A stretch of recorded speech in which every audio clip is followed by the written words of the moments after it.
This is the Westminster Standard Podcast. I'm Ryan Beasy. Welcome. Today we are joined by an all-star panel, beginning with Nate Xanders, soon to be of the Smoky Mountain Presbytery, but until the end of the year, still a member of Tennessee Valley Presbytery. And then Ken Wojnarowski of Catawba Valley Presbytery. Yeah, that's me. And then the man with the easiest surname to pronounce on this podcast, the man, the myth, the legend, Jackson Lynn of Covenant Presbytery. Welcome to all three of you. Thank you for having me. Well, thanks for being here. I want to just recap General Assembly, get your first thoughts on it. How did it go? What do you think? I know we'll get into some of the highlights, the lowlights, the disappointments, but just, your congregation asks you, hey, how was General Assembly? We just paid $10,000 for you to go and stay at a suite in the Galt House.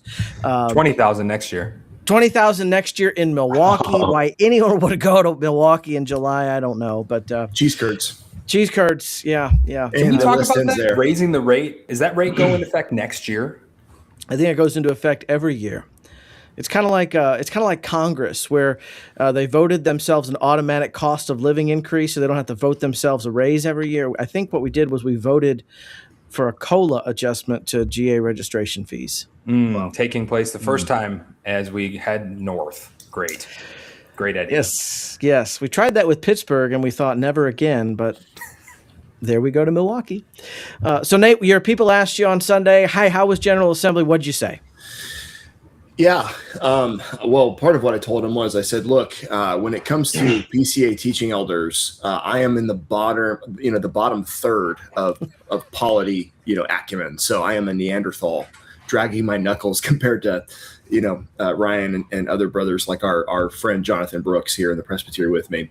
So I said, look, I'm gonna do the best I can as I'm trying to explain this stuff to you. And fortunately, I had Ben Ratliff's app on the Overtures handy to kind of help me just remember like what action we took. I don't know about you guys. I got home Thursday night, immediately woke up Friday, went to Atlanta, Georgia for 36 hours, got home at like 11 o'clock at night on Saturday. So it's been like a whirlwind. I don't even remember all the names of my children. So I had to like just kind of heavily rely upon that Overtures app to remember what we did. And the overall, my overall review of General Assembly is that we're heading in the right direction. We made good progress in the right direction, but we did not take as much ground as we could have. From a strategic standpoint, it seems like we could have done more. But overall, we're still gaining yardage in the right direction. That's great. Yeah, that's a good analogy. Ken, what did you tell the folks there? Or did you say ask the senior pastor? Yeah, that's usually my role, is just say, hey, go talk to the big guy. But we were both there, and we kind of debriefed a little bit and talked about it. A couple of my REs were there. We had four from my church, 4 voting members. My lead, me, we have an assistant pastor, and then we had an RE as well. 2 REs actually, so we had 5. So we brought our full contingent. Awesome. Which was really great. And we all, I think, had a really good outlook on things. Obviously, the clickers, which we'll get into, caused some consternation. But I maintain it's really not as bad as I think we could have been doing a whole lot worse, right? Counting rows is, we'll get into it. I think we had a good outlook on it. Now, I agree we didn't kind of go as far as we should have. I'm not a big fan of what did Everhard call it, the group and deny, or the something. We basically, I didn't like that we grouped them all together and then just denied all the overtures dealing with officers. But I'll take the win on 37. I think that was a good win. And so I told my people that overall it was really good. We also had a congregation member come, and yeah, and he loved it. I'm like, really? Oh boy. Wow. That's I'm glad he was encouraged. Jackson, this was at least your second General Assembly. You may have had the best speeches at 2 General Assemblies consecutively. Well, this is my 4th one. I think. Okay. And but I didn't start making speeches till my third one, so I made 2 That speeches was so far, I wise. guess. Yeah. I think the weather of our General Assembly this year is a good analogy of how it went this year at General Assembly. It seems pretty gloomy and dark, but there was a blessing in disguise. The weather was chill, and so I will say that when I walk into this General Assembly meeting this year, I feel like I wasn't very positive, and there were moments I was not very positive. Um, but there were a lot of blessings in disguise that was happening that I enjoyed a lot. Certainly, there were some rainy moments that I did not expect to happen with the result of the nominations, or with a few overtures I wish it would have been debated or discussed. I wish it would pass. It should have passed. It didn't happen. But overall, as I enjoyed the Kentucky weather this year, I enjoyed General Assembly this year, and Yeah. I'm thankful for it, and I'm glad I still learned a lot. And I also said, since that this is my 4th year attending General Assembly, this is the year I told my wife this. I said, this is the year I think I followed everything that was going on. I understood what was happening. So Yeah. It does. Yeah, It does yeah. take. It takes years to figure out because it has special rules. Yeah. And it's not just a large committee meeting; it's a massive assembly. Yeah, it took. I had a major advantage that I went in seminary for 2 or 3, maybe 4 years, and that was a big help to understanding it. Mhm. Well, let's see. Mel Duncan was elected moderator. Jay Nykirk was the runner-up for moderator, and I think it was 80 votes between them, and really Jay and Mel are both 2 very conservative, confessional, old school men. It was hard to pick. I think Yeah. we would have been very pleased with either of them. Yeah. I hope someone, I know we have to have a teaching elder next year, if I'm not mistaken. And then in 2028, we'll be able to have a ruling elder. And I think we should elect Jay at that time. I think it's kind of a layup, home run, Yeah. Easy decision to make. And I think we'd be pleased as a body to have him. So that's what I'm hoping for in 2 years. Yes. I will say that I have known Jay Nykirk, a couple just from the assemblies. I haven't, I've talked to him occasionally. And so I'm not sure what the trajectory would have looked like in the assembly. But I can say this, that Mel Duncan handled things extremely well. We could have gotten really discouraged and set back to these clickers and these voting devices and things like that. And Mel really handled it. I'm sure Jay would have done a fine job. But we saw Mel in the sweat of the moment, literally having to deal with this. And he really handled it well. Yeah. Yeah, I felt bad for Mel because here's a man who is so delightful, so winsome, so funny, just a funny person, and he's having to slog through this incompetence. And I don't know that it was the company was to blame, or if it's just this is how it works when you have 2,000 people in a room voting.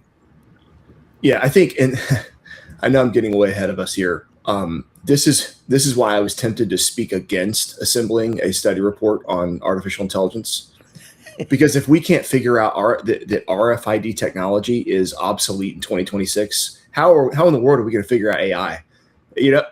And so I really hope that we will take a lesson from this. And apparently the rumor is it's not really a rumor. It's some from pretty good sources that we have some ruling elders in the PCA that are developing an app specifically for voting in the courts. It's ready. It's ready. Okay, so great. We should be beta testing that in our presbyteries, and maybe by GA 2028 we can roll that out, because that would be, what's it called, Ken? It's called Mesh Vote. Mesh Vote. Great. It's by Magnolia Technologies. I'm in. They were Mississippi. They were sitting in the 3rd or 4th row from the front, center aisle. And I served with one of the guys on Overtures, and they were just like, hey, we're working on this and we need to get it tested. And I was like, well, I'll ask my presbytery if they'll test it. But I said, your biggest thing is, what about guys who have flip phones or don't have a phone at all? And they said they would provide a phone for every commissioner who needs it. And they said they're going to give this to the PCA to use. Like, they're not going to charge them for it. They're just going to give it to them. And they said it can handle 900 votes a second. Well, that's great. Yeah. I'm sold. Yeah. Wow. I do think that's because I think there are a lot of TEs who have just said, you know what, there is too much going on a smartphone. I'm getting a flip phone, and if you need me, call the house. Yeah. No, fair enough. That's been a temptation of mine as well, just to go back to like the dumbest phone I can possibly acquire. But yeah, I think I did feel bad for Mel in that sense. You think about it, he's like what, seventh generation American Presbyterian. He's probably been practicing for this since he was like 3 years old, could talk. Like my sons pretend to be preaching. I imagine a young Mel Duncan in his, toddler pajamas was practicing, proceed, sir. Do you rise? Yeah. So here this guy is like, this is kind of his Super Bowl, his moment. And he's having he handled it very well though. I had no doubt he would, but that was unfortunate. And because he's so well prepared, he was ready. He was the man that we needed for that time to diffuse the tension, because I think had it gone a little bit less, had there been a little bit less wit, somebody would have gotten up there and just moved to adjourn. That this is ridiculous. Oh, sure. Let's just continue all the positions for one more year, and we'll figure it out in Milwaukee. I'm glad we did, and what a waste of church resources sending all these guys absolutely. to PA. And we figured it out. And I will say, this does, as frustrated as I am that we referred so many things back to presbyteries, and as frustrated as I am that we packaged so much in reference to Overture 37, I think in the end, it's God's providence. I still don't think it was the best idea, but because of Clickergate, it worked out. Like we were kind of bailed out by that, because I cannot imagine if we had been trying to slog through all that other stuff plus Clickergate, it'd have been really difficult. So if we could go ahead. No, go ahead, Jackson. Nothing going on. Oh, sorry. I thought you spoke. My bad. No, I didn't say anything. Yeah. Back goes.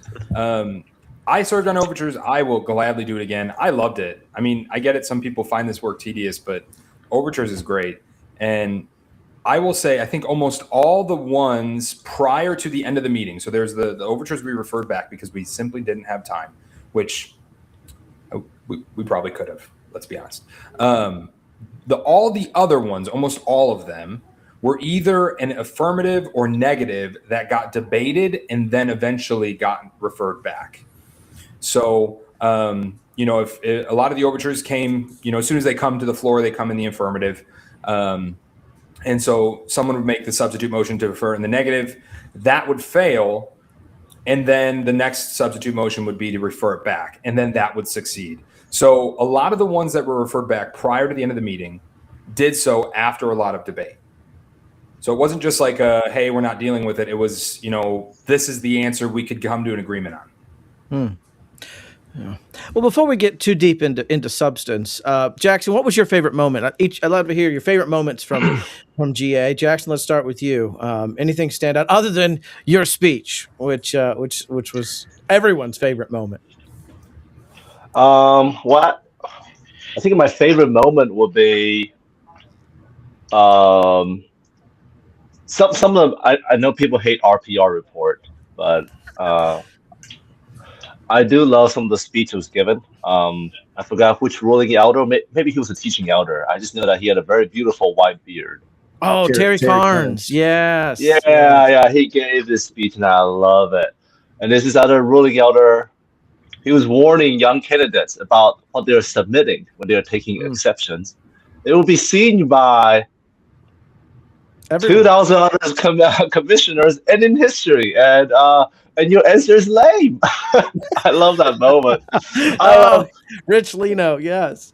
I love it when a ruling elder come up to the mic and speak and just be straightforward with us. I guess it's hard. Then the third moment is someone made an AI image of me, ironically during the AI study committee debate. And I was like, brother, did you just make this image while we were debating this?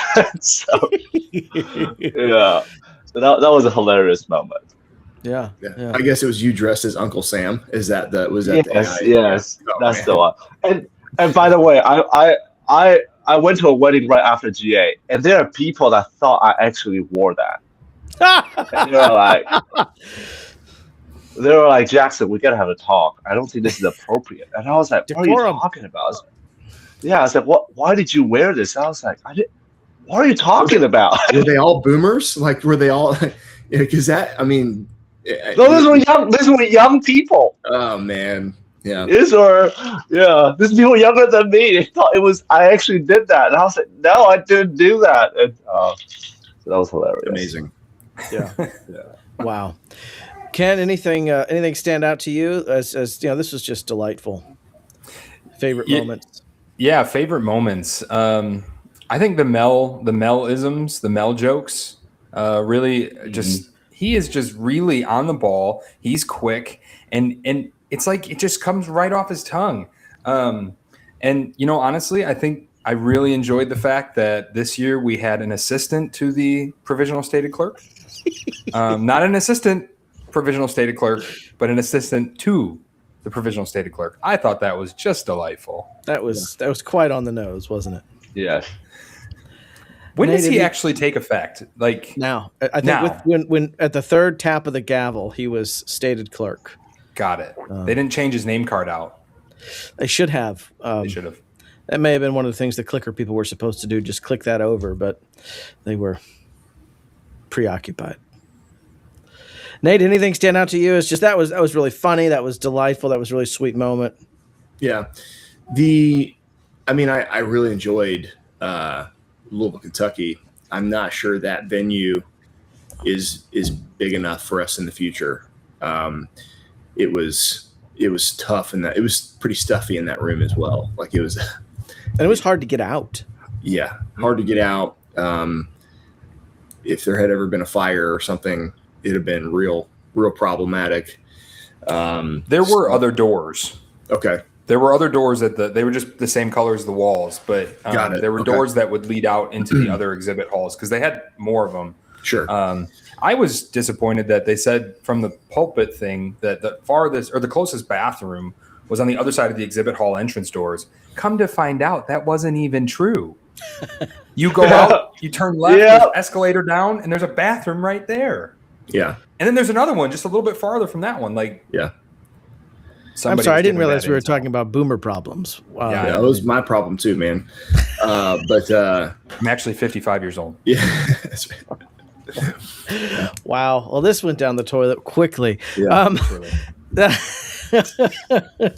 So, you know, the PCA has changed, right? Last time we were in Louisville, there were something like 12 or 1,400. There were double the number of commissioners. And we had to be in a different location. And oddly enough, there was a massive amount of additional space that we could have occupied. I at the exhibit hall, I went through one of those partition doors by mistake, and this is all empty. So we could have had maybe even double the space. So I don't know what the thinking was there, probably dollars and cents. But how has the PCA changed since 2018, which, remember, was the first Revoice conference in St. Louis? I mean, we're obviously stronger on our theology. We have twice the participation. We know what concupiscence means now, even though we knew it in seminary, we forgot it, and now we know what it means again. What do you think? How has the PCA changed in the last 8 years? The speeches, I mean, you pointed this out, I believe, in your blog post. The speeches, even ones I didn't agree with, I thought this is a good speech. Like I'm still going to vote this way, but I'm more okay if I don't win this vote, right? Because that's a good speech, right? A great example would be the speeches in favor of Overture 43. Thank you, Ken, for your work on the Minority Report. I'm glad that won the day. But so often, you know, the speeches have not been very persuasive or good, very emotionally driven. Sometimes it's almost like a Michael Scott moment where I think this brother started talking but wasn't sure where he was going and then finally kind of lands the plane. So that was very encouraging. That was great. Yeah, I was. I've been frustrated in years past that it seems like it'd be two or three guys who are getting up, and it's always very. I don't understand how we got here, Mr. Moderator. It's always very emotional, Sure. and there was only one speech like that, and it involved, I think, your presbytery, Nate, of course, but. So it's as a solo teaching elder, I am often sometimes editing a sermon in the middle of General Assembly, and especially because all of my options to fill the pulpit yesterday were just quickly vanished. So I'm like, in my computer trying to edit some things, listen, and I hear the magic words from Jonathan Brooks, "Go Big Orange Presbytery," and I went, "Are we really debating this again?" Like, I couldn't believe that it got pulled out. And sure enough, we had to have, another the umpteenth debate on whether or not we should have a Smoky Mountain Presbytery, and I'm thankful for, I'm thankful for all those who spoke in favor of it and were getting ready to speak in favor of it before we voted. So yeah, happy to have that behind us, and look forward to January 2027 when we can, forge ahead and see what the Lord will do with our new presbytery. So yeah. Was everyone in favor of that in your presbytery? Was there anyone against it who's moving to the new presbytery? Yeah, there were a few, that will be in the new presbytery that did not want to split at this time. So, what's the reasoning for that? I was writing the minority report, so I was out of the room for this discussion. So part of it was in our conversations over the last 2 years, it seems like there's been a lot of the common refrain has been, now's not the right time. Give us another year. Give us another 2 years. We don't have XYZ in place. And then teaching elder David Zavadil, who has chaired committees before and given reports at General Assembly, he's in our presbytery, serves as a chaplain. And he and another teaching elder that also serves both as a senior pastor and a chaplain, Seth Hammond, have just done a wonderful job of answering those objections and showing how we are ready. We've met the criteria. There's all these recommendations that we have. We've met those recommendations from M&A. I think it's Mission North America that's kind of given some guidelines for new presbyteries. And so, yeah, that's been kind of how the conversation has gone. And this has been a 2-year process so far, just talking about it. And it'll be another 6 months of us preparing to actually do the multiplication, and we'll be ready and good to go. So,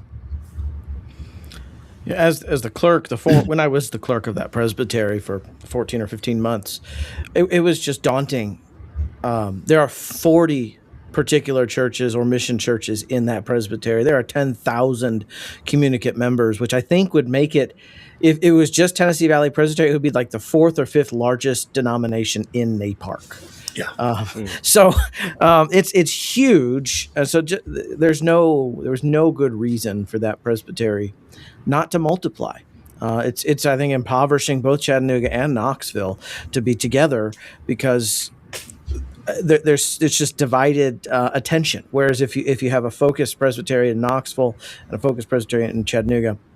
So I'm so thankful, and I can't wait to see what the Lord does in the Chattanooga area. There are so many strong churches in the Knoxville area at this point. There's so many strong churches there that are just ready to. That's right. There's basically 4 major cities in the state of Tennessee, and now each of them will be at the heart of a presbytery. You could imagine if Memphis and Nashville were in the same presbytery. That would be odd, right? And so this is going to be good. It's going to be good for East Tennessee. It's going to be good for the advancement of the Reformed faith and for the gospel of Christ in the greater Knoxville area, as well as Chattanooga and the North Georgia area, which is where the Tennessee Valley Presbytery continuing will be. So, yeah. But enough about our old presbytery, right, Nate? So, let's think about what were some of the significant actions taken by the by the 53rd General Assembly. What stands out to you that this was significant? I mean, we voted to commend the coordinators, and that's not really significant, although it's important that they be that the staff be encouraged. What significant actions do you think we took? Right at the beginning on Tuesday night, we amended the Constitution so that a commission can't administratively suspend a minister, and I've commented. I think that was pretty significant, because in many presbyteries, sadly, the process is the punishment. The interesting thing, one of the floor speeches missed the point entirely during that debate. There was a speech, it was kind of like the "don't tread on me" speech, and it was making the argument that this is going to protect individual presbyteries. And it's like, well, what about individuals?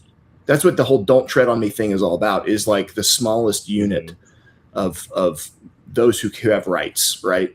And so I said, this is a "don't tread on me" speech that's actually in favor of creating a system that will allow men to be tread on, right? Potentially have ministers of the gospel suspended, unable to do their job, potentially not be able to feed their families.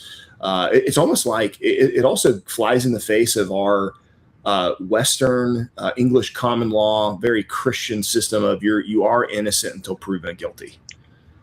And so to me, we did the right thing. That was great. I reported that yesterday in my church, and we were all very thankful. That's a very grassroots thing, and anything that would strike at our grassroots nature, I'm against it. So that was positive. That was very good. And there's the other one though, where 83 presbyteries voted yes and like a handful said no, and then we flipped it. I forget what that one was. Yeah, that was about minority reports. Jackson, were you going to say something? I thought that was where the "don't tread on me" speech was on, but maybe I misunderstood it. Wasn't it? Or no? The first, there was one about minority reports for SJC, and that was the concern about we're going to send all this stuff over to the internet. People aren't going to want to testify if their testimony goes. Which, I mean, my takeaway from that was this assembly actually listened to floor speeches.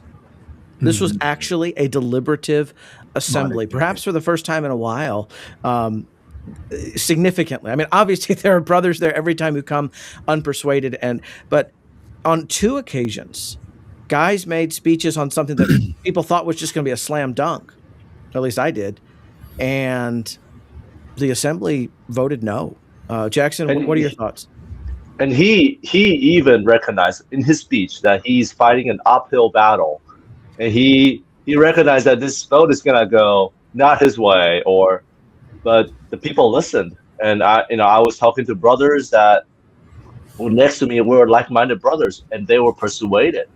I was going back and forth with it. I eventually still went with what the presbytery decided, but the floor went with a different direction, and I thought that was respectable. I commend him for his boldness and for his consideration for people that will be testifying. Yeah, this is why it's important that we maintain how we do our assemblies and how we make sure we protect the voice of the minority. Yeah, because every single commissioner, no matter how big the PCA gets, has the right to address the floor based on their view.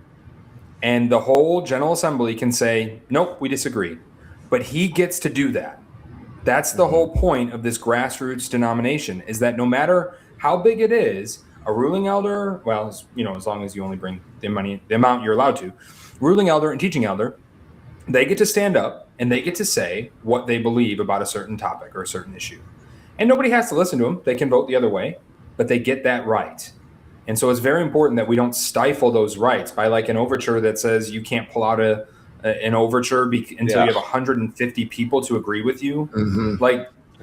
That is not how this works. Yeah, that is the power of grassroots, is that one guy can pull it out and he can persuade the body with his speech. One guy can stand in the gap and keep us from disaster. Look at the Jesus Calling overture, right? That was sent up by a guy. Yep. And that changed the denomination. Yeah. That was That's a great example of, and I've used that example of, one guy can send up an overture that's been rejected by his session, by his presbytery, and yet the assembly adopts it with some modifications. Thus, Westminster sends up 30. And I think it's your church is paying for these commissioners to come up there to speak.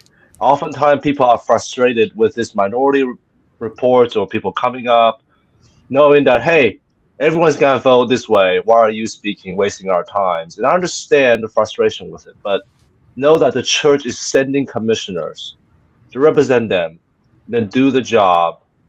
Don't worry about the time. God is in control of the time. And let's do our job and let them speak and let's hear it.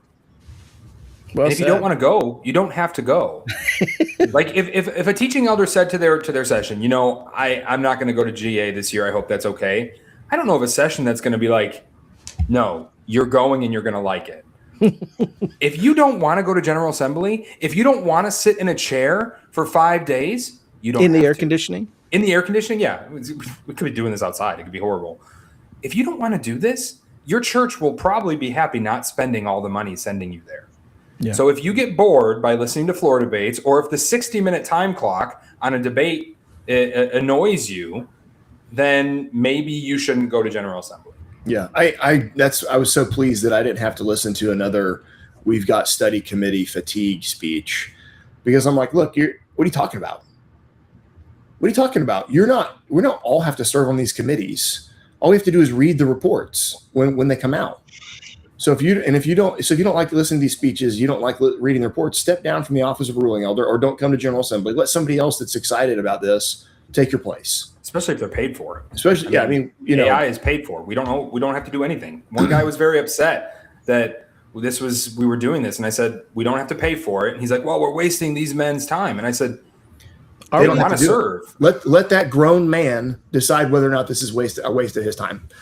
You don't need to decide that for him. He'll let you know. Yeah. Imagine if that 150 vote threshold had passed and we had to use our clickers to determine whether they're going to pull. It just would have been terrible. But yeah, that is part of the light of nature in these, this English common law parliamentary procedure that has developed, that one guy can stop the bus. If you get on the bus or get out of the way. No, one guy in the PCA can stop the bus, and also one guy can get the bus going again if 2/3 of the assembly agrees with him. So there's a balance there with pull it out of omnibus, but you can also call the question. So yeah, there was that was very significant. I think that we actually deliberated things. What about the rejection of ordained women? Again, and a resounding rejection. I don't know if I even heard any ayes. I mean, obviously, scattered here and there, but what do you think? All right, I'll go first. So the analogy, it's kind of like this. You're running a football program and you can schedule, you got your schedule for the fall. And instead of scheduling 4 rivalry games that you can win, you choose to just schedule one. And you schedule just the one that you know that you can blow the other team out of the water this year. And you go through the season and you pat yourself on the back because you blew out that one rival. I think that's tactically not good for your football program. And I think that's kind of what we just did by taking 8 overtures that, when I kind of parsed it out for myself in my notes as I'm trying to sit there in General Assembly, it really touches on 4 different things. All kind of nuanced, all somewhat connected like a family. They're all kind of cousins, but they are different, and we decided we're just going to take one victory instead of seek to take 4, and it's kind of, to use another sports ball analogy, it's like, hey, we got to run that inning. Yeah, but we left 3 guys stranded on base with 0 outs. Like what did we just do? And so I don't think that was. Did anybody really think that Overture 37 was going to pass? Did you talk to any conservative or even middle of the road guy that thought, I think Overture 37 has a chance? I talked to left guys, and they didn't think it had a snowball. Guys that are for it were like, this doesn't stand a chance. So to me, the idea that we we resoundingly defeated this. Yeah, but we all kind of knew. So to me, I was pretty pessimistic. So okay. I'm a pessimist. Okay, being raised up in Taiwan, I'm a pessimist. Well, we have cheeseburgers here, brother. So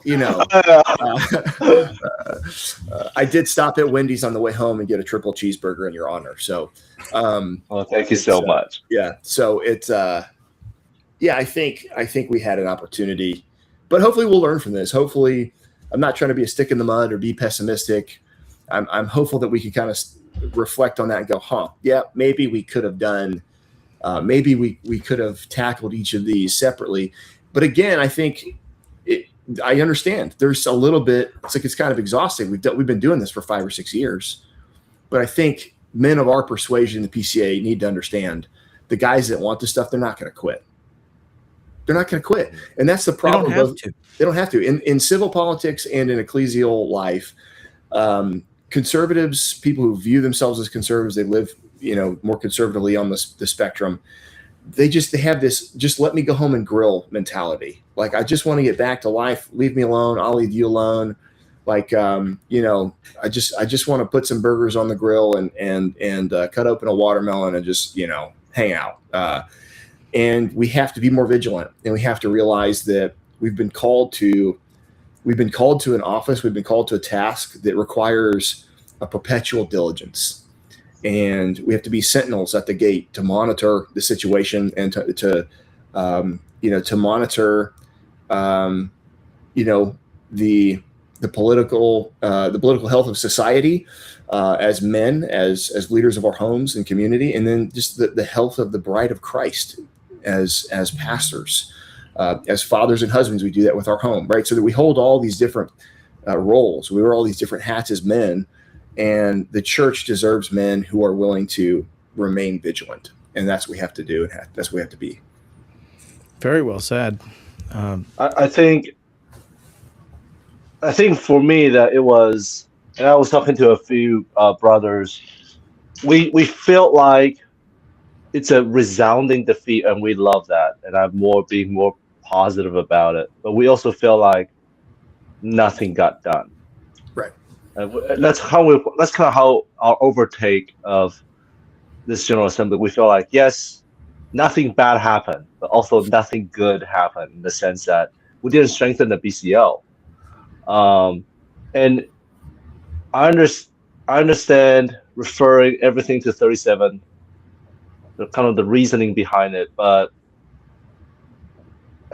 if some of the overtures are referred back to be reworked, then I think the floor can speak into that and say, hey, this is how you can rework it and bring it back next year, and we can strengthen the BCO. But we didn't even get a chance to do that. And so I think that's one of the frustration I have.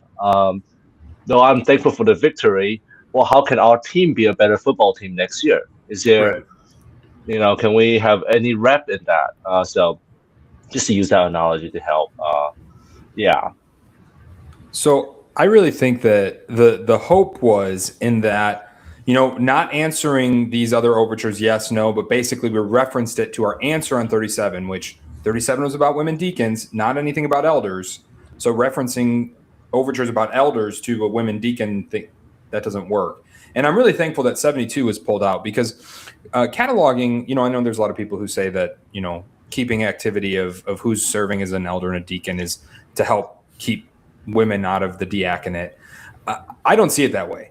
I think it's merely something that is practical and should be done already. You should be reporting who your officers are, especially because we have so many churches that rotate their sessions in their diaconate, right? I've said this before. I think during the update video we filmed a GA on this, is that there are churches that they have 40 elders at any given time, and only 9 of them are serving. So this is a good thing. But the hope was, by doing this, when these overtures come back next year, because they will.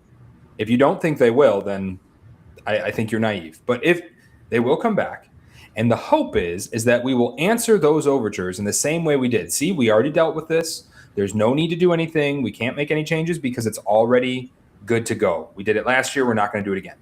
That's not going to fly. It's not going to fly. guys want stronger language, one way or the other. Like both sides want different language, and you're just essentially pushing it down the road. You're kicking the can down the road. And so, not to dogpile on the Overtures Committee, because it's a tremendous task. They did a great job. Well, don't hurt your other shoulder, patting yourself on the back end. For the second year in a row, the Overtures Committee so altered the language of an overture, it was unrecognizable. Last year we ramrodded an overture pastoral letter. The pastoral letter. That was completely different. It was an abomination compared to the original. Whether you liked what we ended up with or not, something within you should say, "Hey, we're not setting a good precedent here." Yeah, it's funny you say that, because we did that. We basically turned an RAO overture into an email to the stated clerk or to the admin committee. And my ruling elder, who actually was serving on overtures, he voted against this, and not because he didn't like what we did with the wine overture, but because he disapproved of how we were basically slashing the overture and just doing what we wanted with it. Let's talk. Sorry. Go ahead. I was just saying, it got to the point where the brother in your presbytery, Ryan, that wrote an overture, he's like, "I don't recognize this, and I wrote it. I'm voting against it." I mean, to me, that should send a message to the Overtures Committee. Hey, we got to be we have to be a little bit more conservative with our amendments, because and I think that's the point, because I think one thing that Jeffrey Choi pointed out, and I'm thankful for his grace in debating the brothers, but he pointed out that, hey, all this have been referred, and they're all in conflicting views, and we are referring them means that we don't have a clear understanding. And I disagree. I do think we have clear understanding. I think these overtures are some of them are just poorly written. And the overture committee is like, look, we're not going to deal with this. We just got to refer it. And hopefully send a message to say, send better overtures, send better reasoning. If you don't, don't send it. If you don't have a more refined language, don't send it up, wasting our time. So I can understand that as well, where 37, we dealt with it. Let's move on. Let's wait till next year and send less overtures. Send the one that you really feel like, hey, this has been worked on and refined. And I would want to come back to that comment you made, Ken, about wine, but because it is a concern. It was my clerk who stood up there and said, I'm the author of this overture. It was about the threshold for original jurisdiction, and 20% is too high. I don't recognize the failure to indict or what will happen. Regarding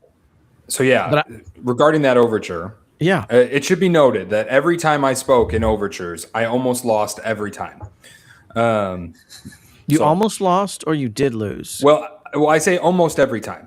There was, right. I think, maybe one or two times where the speech I made was the majority. Your side prevailed in spite of you. Yeah, pretty much. That overture, I stood up and I tried to amend it to 10%. That would have been reasonable. I thought it was reasonable. And it came back no. And then I stood up and said, how about 15? And they ruled that out of order. And then somebody else stood up and did it the right way and said, split the baby at 15. And that also failed.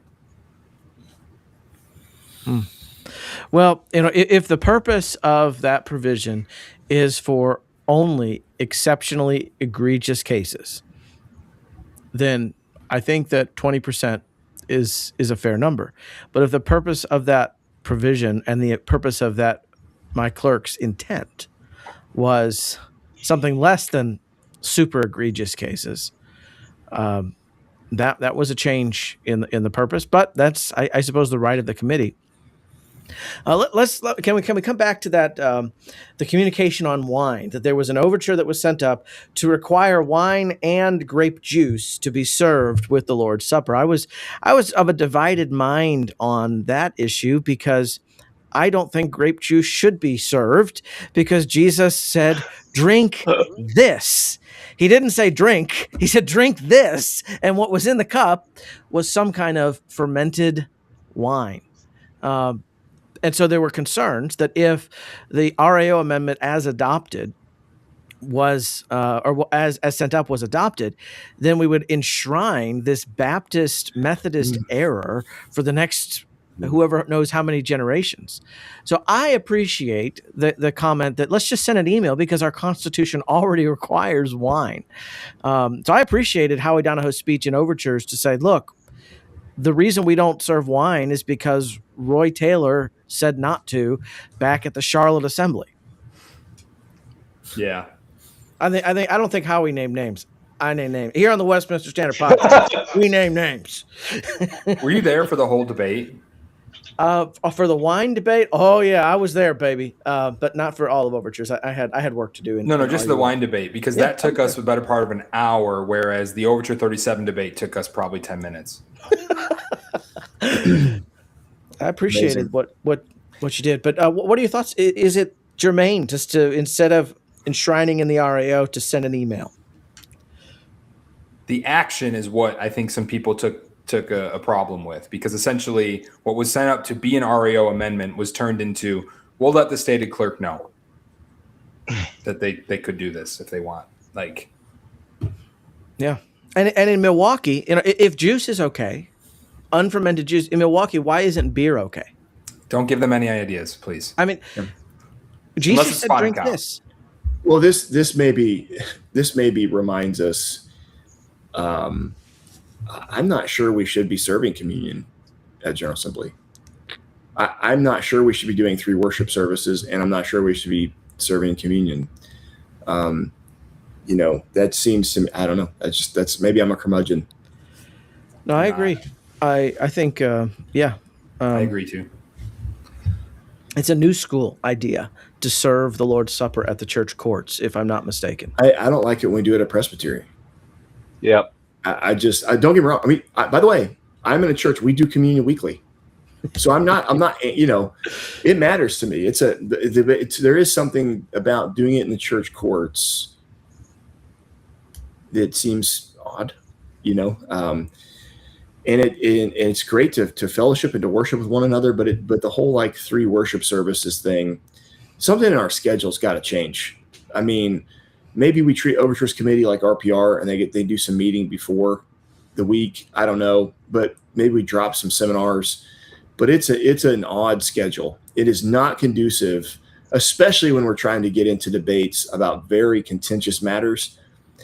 Man, Thursday right before dinner, Thursday after dinner, and it's just not conducive. And I think we need to.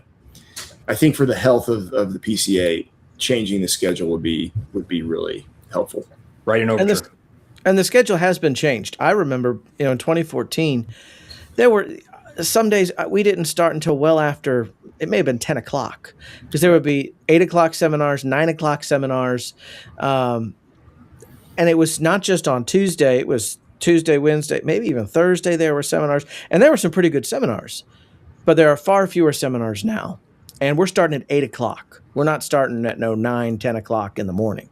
It is, you get your butt in there at 8 o'clock, and we're going to have significant votes at 8 o'clock, if I remember correctly. Yeah. We voted it on, the stated clerk one time at about 8:15. Yeah. I mean, don't get me wrong. I love all the fellowship on Wednesday. I love the GRN dinner, the Moore event, other stuff. I don't know. Maybe on Wednesday we start business 8 or 9 o'clock in the morning, and we convene for lunch. We skip a worship service. We stop at 5 for dinner, and we come back after business at 6:45, and we knock. I would also like us maybe take up overtures before we handle other stuff. I think, I don't know. Just an idea. Those informational reports, and I appreciate. It seemed like John Byes made a concerted effort to actually limit. I mean, there was one. I don't know, was he the chairman of a committee or coordinator even, that his mic got cut off. There was no, rambling discussion of breakfast tacos like we had in St. Louis. That was John Byes ran a tight ship for these informational reports, and I appreciated that. Yeah. So we started on this by talking about the wine debate. Yeah, sorry. And I mean, no, it's wine okay. and other things. So the whole thing for those who were not present in the overtures is that no one could have guessed where that debate was going to go. We went from, grape juice is okay to grape juice is not okay, that only non-alcoholic wine and alcoholic wine is okay, to banana juice is what some countries use because they don't have grapes, to That was weird.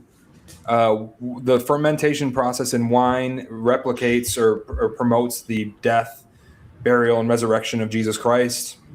And then from there to wine being the second most complex liquid on the planet, only under mammal's blood. And that's what we talked about for I an hour. wasn't there for the whole debate because I do not remember a lot of that. So I must have come in near the tail end of it, and I'm glad. But I definitely remember the banana juice. Is this a good time? Is this a good time to mention that I plan to eventually bring an overture that Overtures Committee needs to be live streamed? It really should be. Because I honestly think the people in the pews need to be able to, and other elders that can't make it until Tuesday, we need to be able to see that kind of thing is being argued on the, that'd be good. Yeah. No one would argue this the way it was if it was live streamed. 100%. 100%. Well, what about deaconess? I think maybe one of the undervalued actions of General Assembly is RPR, and we had a situation in your presbytery, Ken. So we will hold you responsible for this. But I was not in this presbytery when it happened. Neither was I when Westminster Presbytery sent up 17 overtures. But I think I'm getting some socks out of the deal. So. Presbytery failed to cite the court next below because of what appears to be an important delinquency. So I guess a 40-5 was sent to the presbytery because one of the particular churches has deaconesses, and it sounds like presbytery didn't do anything about it. Can you lend us any insight there, Ken? Again, I was not in the presbytery when this happened. The church in question does have deaconesses. They do not. This previous January, when they installed their new ruling elder and deacons, they did not have the women up there with them. They do not ordain their deaconesses. However, they do have a lengthy discussion about why their practice is allowed. I was not here for this. However, I am thankful that this stuck out, just so that it's abundantly clear that really deaconess is being used in various different ways. Churches are using it in very different ways. There's, I believe the Lutherans have deaconesses, which are not in any way, shape, or form the same as deacons, I think. I don't know. What I do know is that this was a good point in RPR, and I think we have to respond to this as a presbytery probably at the next meeting, I would imagine. Certainly by the next General Assembly. And what strikes me about it is that it wasn't even pulled out of omnibus. No, it really wasn't. And I was surprised. I thought for sure this was going to get pulled out. I was told there was some debate at RPR about it.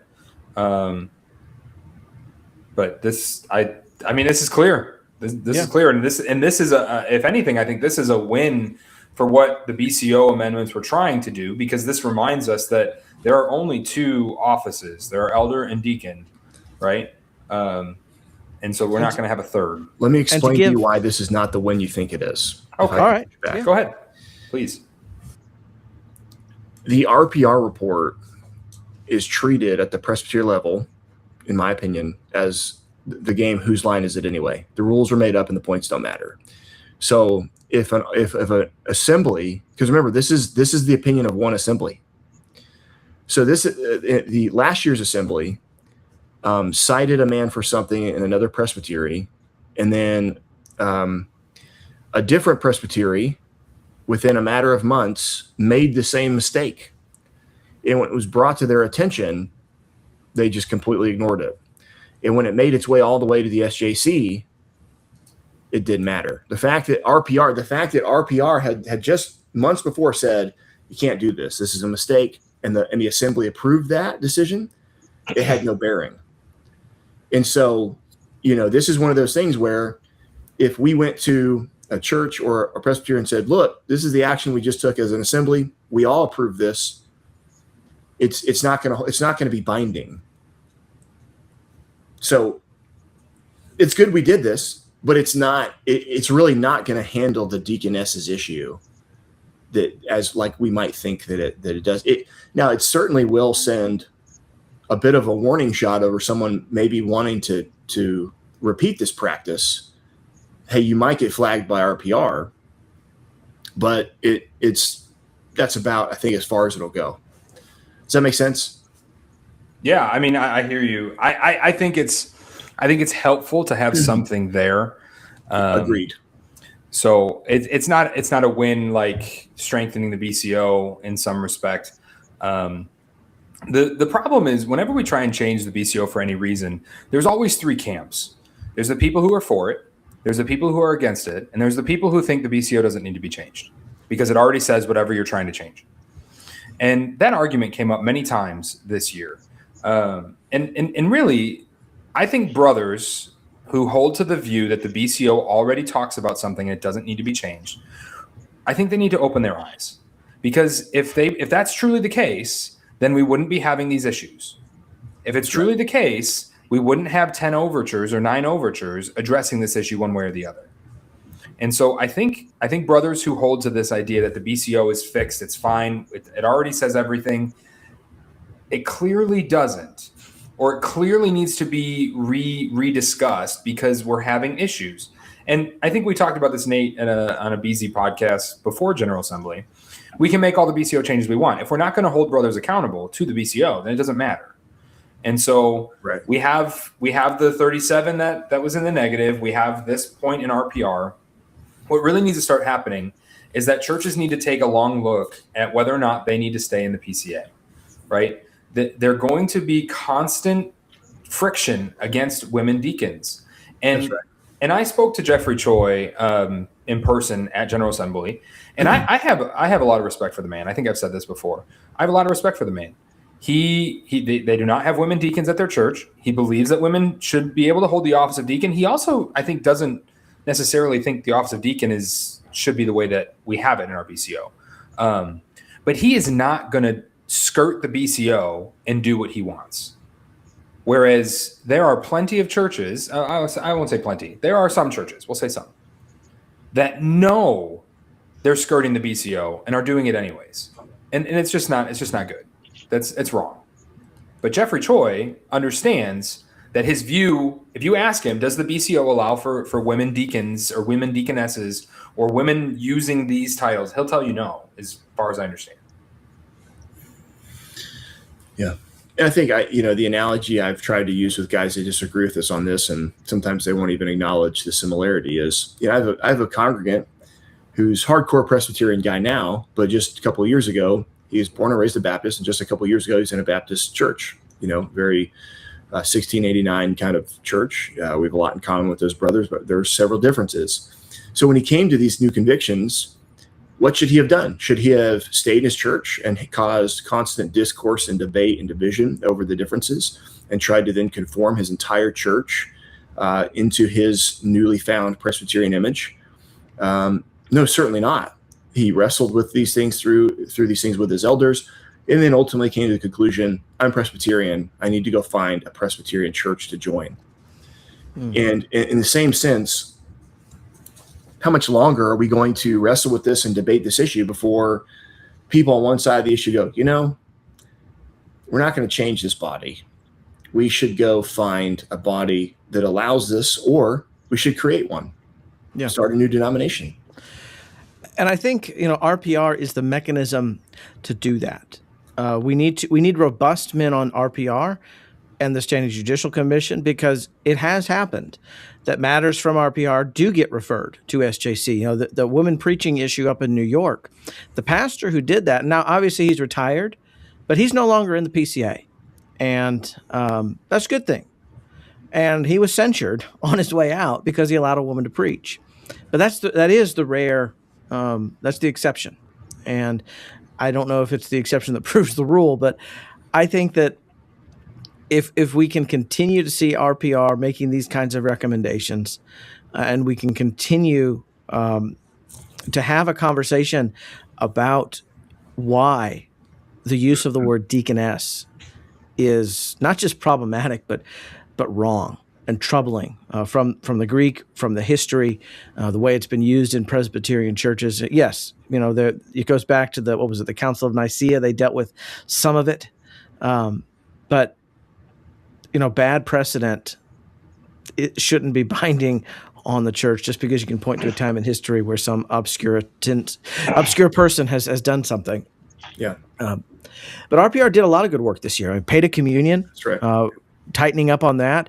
Images. Yeah, as Jackson, as you talked about that speech from Terry Carnes for the glory and honor of Christ. A great time to be in the PCA, to hear those speeches that were theological. They weren't emotional. I loved it when, you had that brother from Piedmont Triad Presbytery get up there and it's okay to take, these people, why are you going to punish them for keeping their membership vows and keep them from the supper? And the pastor of the church gets up and says, no, actually, this was a lapse in judgment. Please find an exception of substance so this never happens again. That was beautiful. Jackson, can you think of any lost opportunities or unfinished business from this General Assembly?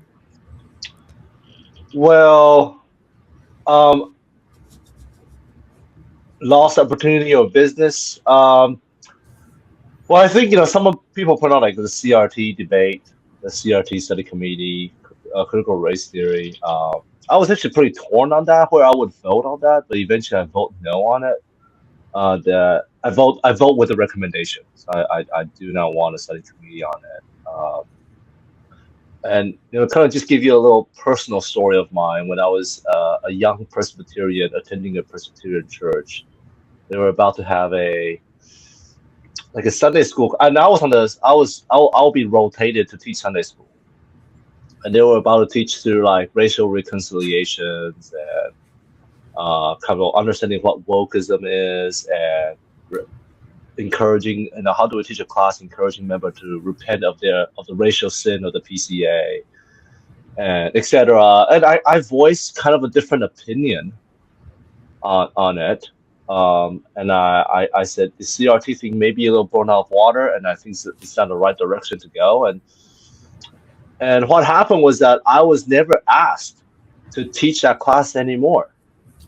I was the only minority, if you might say, in the staff. I was never asked to teach that Sunday school class anymore, because I pointed out that this is kind of a waste of time and a kind of a division that is unnecessary.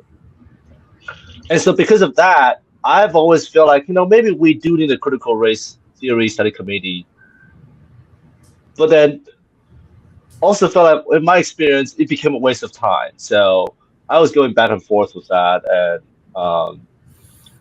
I don't even remember how the vote went. Do you guys remember?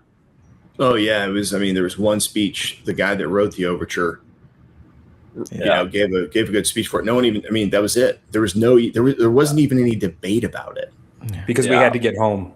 Well, it was because it was answered in the negative. The recommendation was to answer it in the negative. That's right. There was no way to Right. get There was the no CRT way. study committee report this year.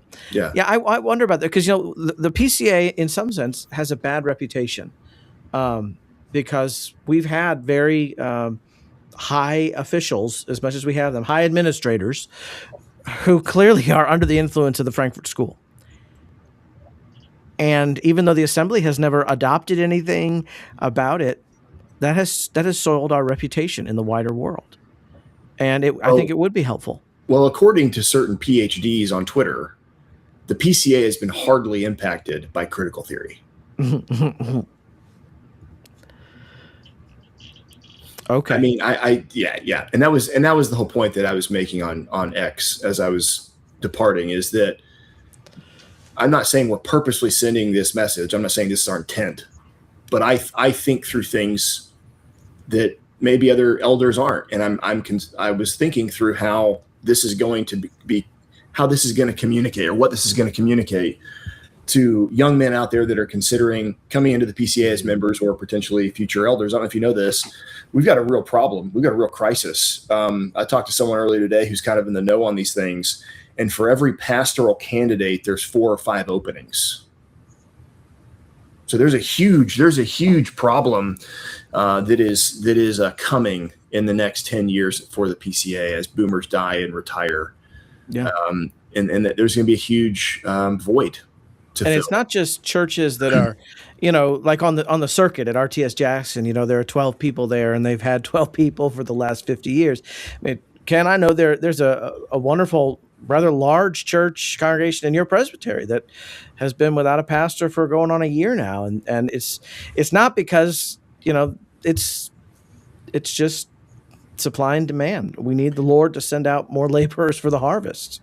Yeah, I mean, my previous church, we went 3.5 years without a lead pastor. So, well, that's because there aren't that many Dutch people. Because they only hired Dutch people at that church. No, right? That's not true.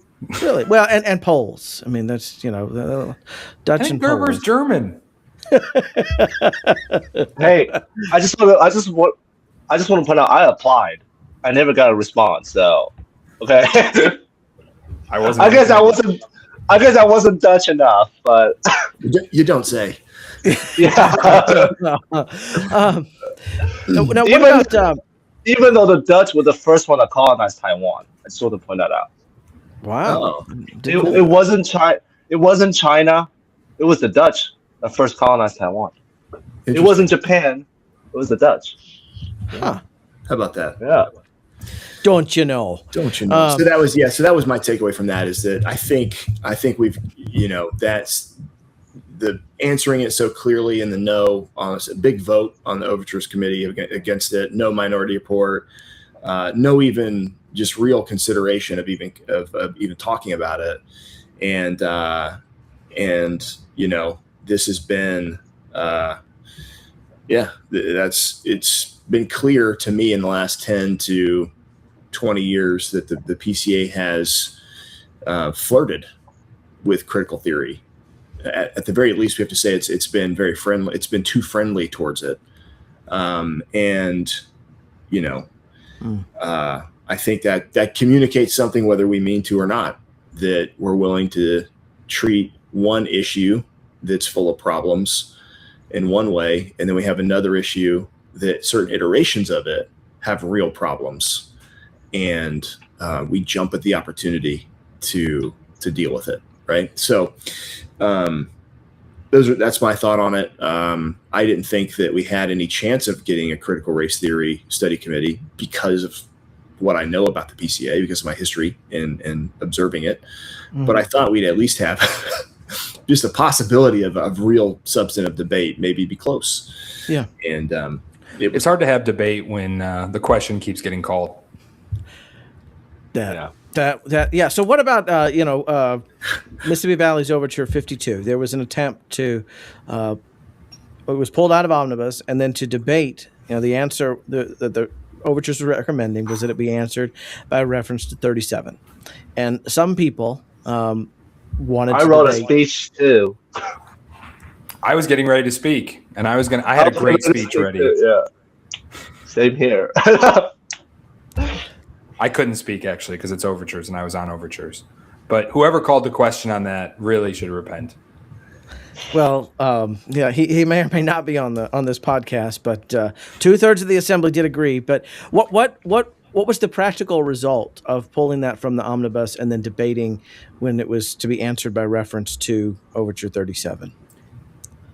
Whether or not there's a practical result, I get it. I understand. However, there is a result, right?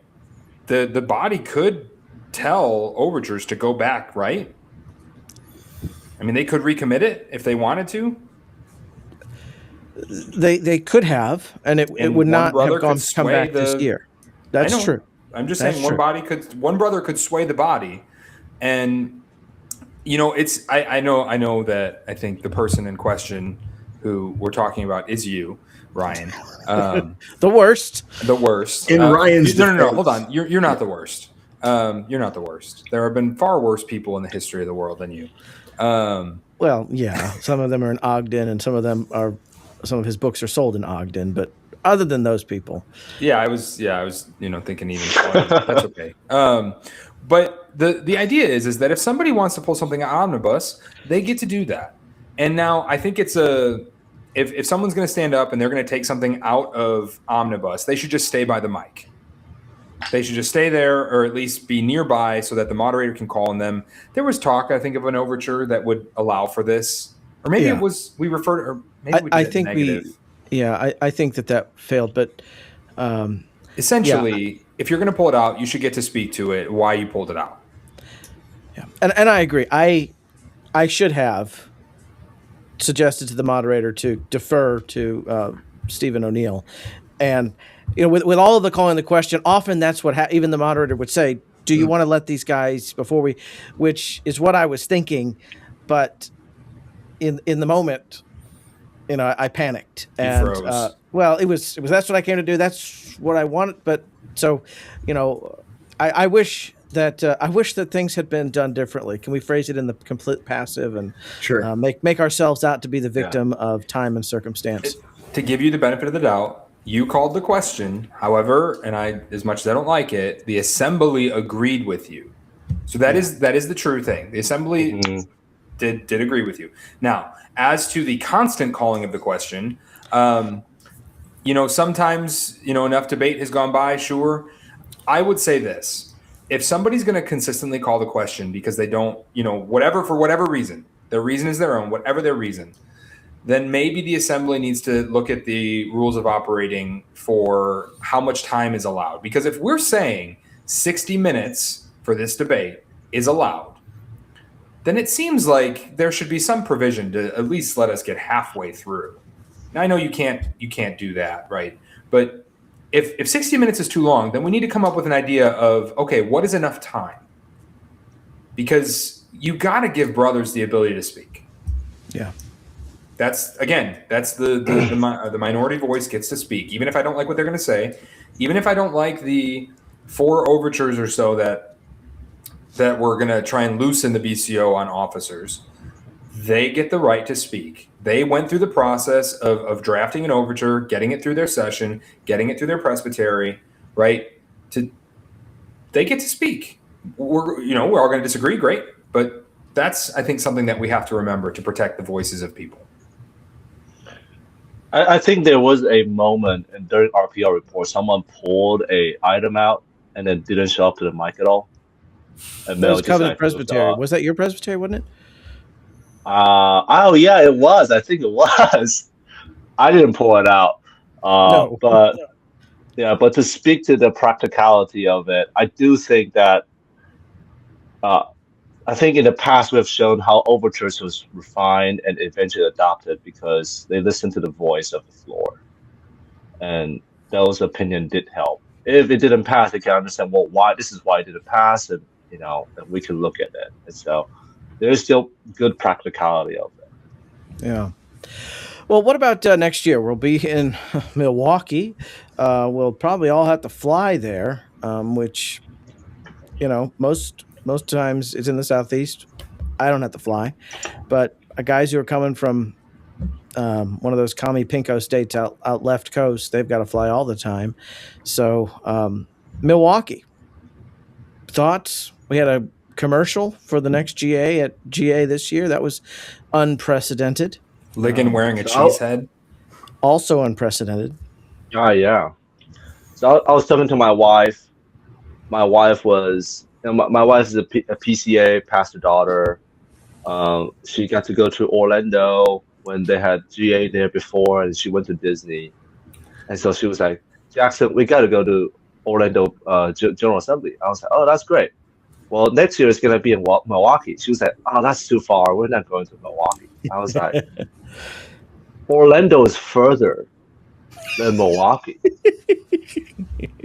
She was like, oh, it is. Yes, it's actually further for us to drive from Mississippi to Richmond, Virginia, than to Milwaukee. So I think the brothers should be encouraged to go. It's not that far. Yeah. And Wisconsin Presbytery is one of our newer presbyteries. They've got a lot of young churches, and I think it's Wisconsin, Chicago Northern Metro, Illinois and Chicago and Metro. I thought there was a Korean Presbytery involved as well, but maybe I'm thinking about Richmond. I'm not sure, but No, there is a Korean Presbytery up that way, but I don't know if they're involved or not. yeah. Well, any closing thoughts as we wrap up this recap of the 53rd General Assembly? I think we've done enough. Done enough damage. I'll just say this: if you find Presbyterianism tedious, you don't have to come. Yeah. That's right. If you want to be there and you enjoy being a Presbyterian and you want to participate, then great, come. But if General Assembly bothers you, annoys you, please don't come. Yeah. And Also, I would like to if as you're packing your suitcase for General Assembly and the contents of your suitcase look like you're about to step aboard a Carnival cruise for the Caribbean, just stay home. Yeah. Or go on the cruise. Go on that cruise that you're packing for. And the nice thing about Carnival Cruise is sometimes you get an extra week for free. Now, the plumbing may not work, but There you go. get that extra week on a boat. Yeah, there you go. I would like to add up people that are frustrated with the voting system. That's just how it is. It will happen. And guess what? You're tired of what? This is the blessing in disguise. When the vote was waiting to come in, I get to stand up because I've been sitting for a long time. That feels nice. I get to talk to other brothers. That's a great mingling and fellowship time. Enjoy those times. Let's rejoice to the Lord. This is something that we can be thankful for. Just like we could be thankful for the good things that God has done for America. We can be thankful for I get to mingle with the brothers and the breaking down of a voting machine. So That's right. Who's got it better than us? Nobody. Nobody. yeah. I had to walk up every time. Who cares? So what?